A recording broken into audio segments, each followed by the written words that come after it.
franchi l'invisible, tout est à refaire. Céleste Mécanique, la danseuse du néant. Chapitre 11, le cœur brisé. Le silence régnait autour de Nira, épais et lourd, mais non oppressant.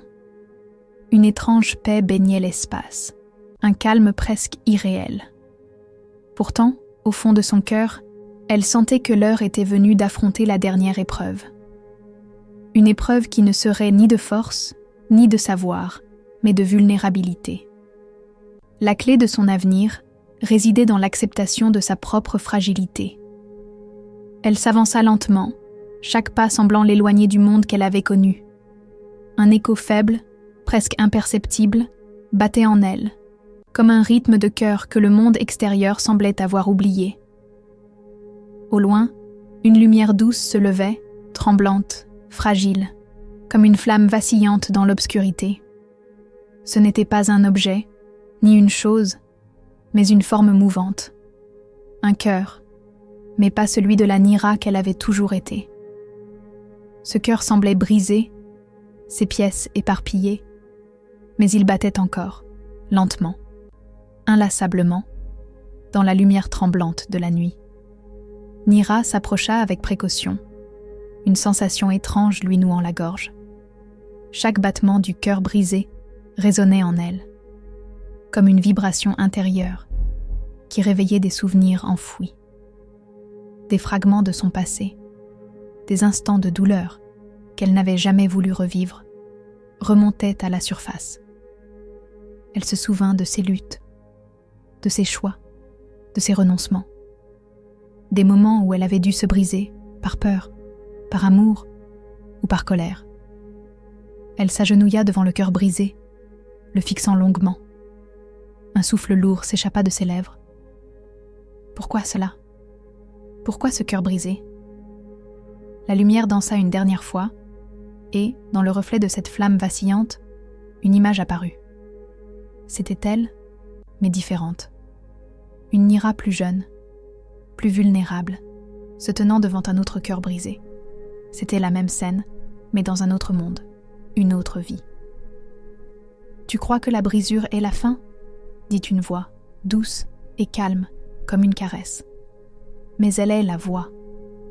Le cœur brisé n'est pas une malédiction, Nira.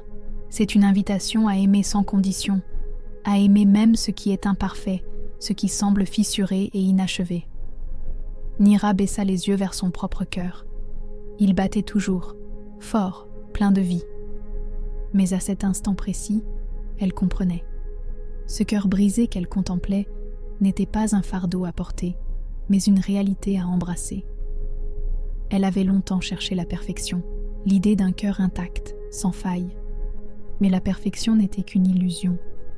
La beauté réelle se trouvait dans la fracture, dans l'acceptation des pièces manquantes, des manques qui étaient aussi des trésors. Elle s'allongea doucement sur le sol, les yeux fermés, et la lumière grandit, envahissant tout. Son cœur battait plus fort maintenant, et elle ressentait son être tout entier se déployer. Dans le battement du cœur brisé devant elle, elle entendait la voix résonner encore une fois. Le cœur brisé est celui qui se régénère. C'est celui qui aime non pas malgré la douleur, mais à travers elle. Accepte ta propre fragilité, Nira, car dans cette acceptation, tu trouveras la force que tu cherches. Les pièces du cœur brisé commencèrent à se rassembler lentement, se reformant dans une unité nouvelle, une structure plus solide, mais qui n'effaçait pas les fissures. Les fissures, au contraire, semblaient ne briller, comme des cicatrices de lumière. Nira se leva enfin, le regard tourné vers le ciel. Elle comprenait maintenant. Elle n'avait plus besoin de fuir sa vulnérabilité, sa souffrance. Elle pouvait l'accepter, et dans cette acceptation, elle se réinventerait. Elle ne serait plus jamais la même, mais elle n'en avait plus peur. Elle était prête à embrasser la beauté de son être dans toutes ses formes, avec ses failles, ses blessures et sa lumière. Elle tourna les yeux vers la lueur au loin, une lumière qui n'était plus vacillante, mais stable, brillante, immobile dans sa constance. « Je suis entière, murmura-t-elle, et mon cœur, brisé ou non, bat pour ce monde. Elle avança, le cœur léger, mais plein de l'intensité d'une âme qui avait compris la véritable force de l'amour, l'acceptation totale de soi, avec ses ombres et sa lumière, ses forces et ses faiblesses.